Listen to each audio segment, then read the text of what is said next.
Now we head to Lewis County. When you hear the word paradise, you might think of sandy beaches or a fancy resort, but I tend to think of Pinecone Paradise. And that's the name of this little gem on Airbnb in Glenfield. The owner, an Airbnb hobbyist. Tell me about how this all came to be. You bought Pinecone Paradise. What did it look like when you got it? What happened here? I have been a longtime lover of Airbnbs. It's basically the only way I travel. I haven't stayed in a hotel in a long time. I love going to unique destinations and seeing the unique experiences that hosts create through Airbnbs. So I had really found this motivation through my own travels to pursue it myself. And she has. The cabin, small in size, but large in amenities. A clean, crisp layout surrounded by its namesake of pine trees. And don't fall asleep on us yet. We're just getting started.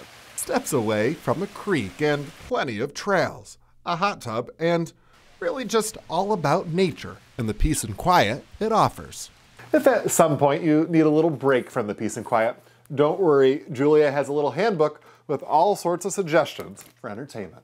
People have come, and not only are they talking about how much they love our cabin, but they're talking about how much they love the area and how much they love Lewis County. Part of that is discovering the lesser known part of the famous Adirondacks.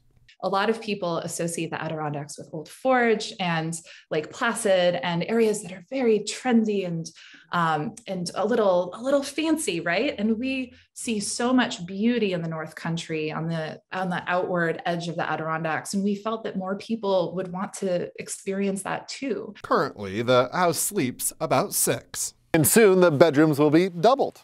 We actually have a vintage camper that was left to us by the previous owners that we're converting into a bunkhouse. Their hope to shine a light on all our great NNY has to offer. Being able to enter a community like that in the North Country that is so strong and work to be part of that community, not to change it, is really important to us. We aren't here to fundamentally change the fabric of our community, of Lewis County, of the North Country. We want to shine a light on what makes it great. We want to be excellent neighbors, and we're so pleased with how welcoming everybody has been, and we would love to host you and your friends.